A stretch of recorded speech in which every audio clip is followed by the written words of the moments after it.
The iPhone 16 Pro and iPhone 16 Pro Max are a big deal literally because they have larger displays at 6.3 inches and a whopping 6.9 inches. The latter is the largest display ever on an iPhone.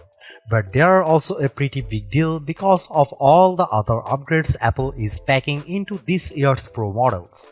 Both the iPhone 16 Pro and 16 Pro Max get a new A18 Pro chip that's designed from the ground up for Apple Intelligence features and a new dedicated camera control button that's designed to make everything from zooming to changing focus depth easier.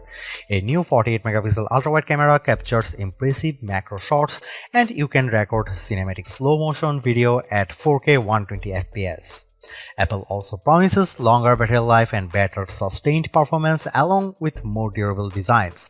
I went hands-on with both the iPhone 16 Pro and 16 Pro Max and I came away impressed with the new designs and features. Both could make our best phone list, but the camera control was a bit finicky. In terms of camera upgrades, Apple packs a fair number of improvements into the iPhone 16 Pro and 16 Pro Max, starting with a 48 megapixel Fusion main camera that's designed to cut down on shutter lag. At least based on the sample photos, it looks like these cameras can take sharp images of things like a flowing dress in motion with good sharpness, but we'll be putting that to the test. The bigger upgrade is the 48 megapixel ultra-wide camera, which enables better wide-angle shots but also much more impressive macro shots. I saw a close-up of a flower and was blown away with the level of detail. Videographers will appreciate the ability to capture 4K 120 fps video in slow-mo video. I saw a video of a guy on a motorcycle and when things slowed down, I could see his jacket rippling in the wind. The audio capture gets an upgrade too. While recording video thanks to improved studio quality mics, you can make it sound like the video was recorded in a studio or make the vocal tracks front and center with environmental noises in the background.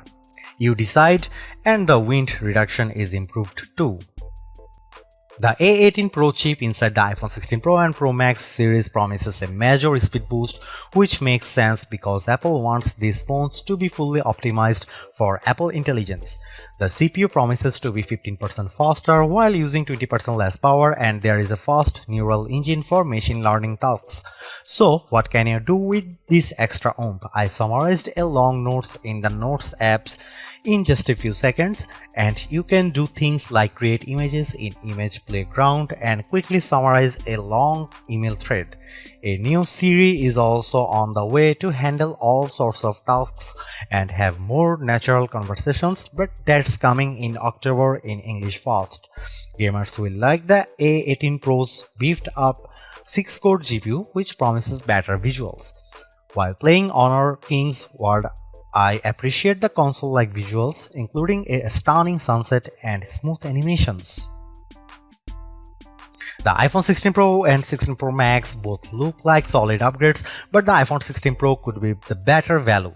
You get the same 5x telephoto zoom as the larger Pro Max in a smaller design, and the screen is big enough where you might not have Max envy. I personally prefer a larger screen and the longest battery life, so I would probably go for the iPhone 16 Pro Max, but if you are on a tighter budget, go regular Pro. Stay tuned for our full rated review.